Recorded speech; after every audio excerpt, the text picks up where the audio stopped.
السلام عليكم. الشهرة وسيلة يتخذها العاقل لتقديم رسالة ينفع فيها الناس. فالطبيب مثلا يستغل شهرته في أنه يدل الناس على ما ينفعهم في أبدانهم.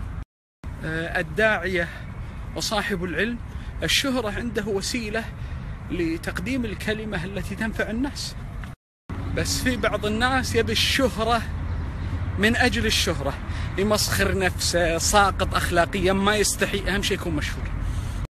أذكر أحد أهل العلم يقول: يود أحدهم لو يشتهر ولو بالبول في بئر زمزم، أهم شيء يكون مشهور. نعم أنت صرت مشهور، لكن شهرة ساقطة، يعني قيمتك عند الناس مفقودة، كيف ترضى؟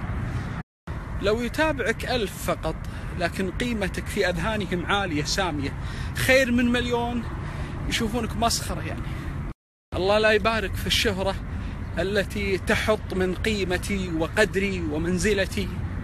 في وسائل التواصل الاجتماعي وجدت أن البعض كذلك يحب أن يحصل على شهرة لكن من طريق ثاني.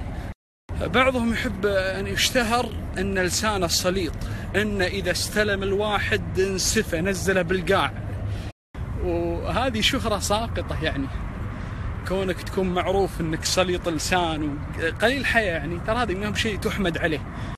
من الإيمان أصلا أن يسلم الناس من شرك وأذاك، يعني فك الناس من شرك، ترى هذا من الإسلام، الإيمان. أخبر النبي صلى الله عليه وسلم عن امرأة قليلة الصوم والصدقة، يعني النافلة، ولكنها لا تؤذي أحدا، قال عليه الصلاة والسلام: هي في الجنة.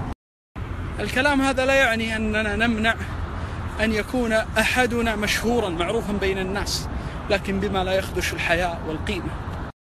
كن مشهورا بالكلمة الطيبة، بالرسالة النافعة، كن مشهورا حتى بإدخال السرور على الناس، ما يمنع.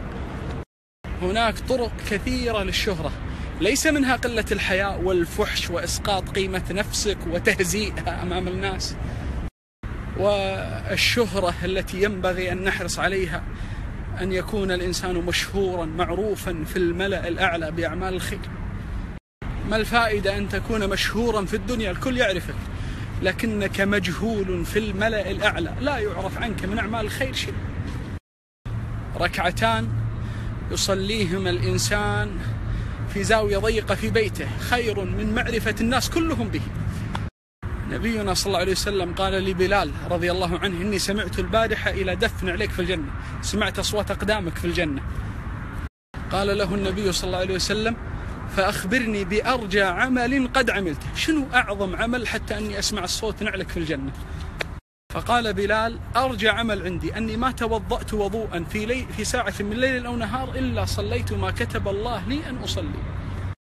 فهذا العمل البسيط من بلال رضي الله عنه هو من أسباب دخوله الجنة. فيا عزيزي الذي تبحث عن الشهرة، اجتهد في شهرتك في السماء بالأعمال الخفية التي لا يعلم عنها إلا الله سبحانه.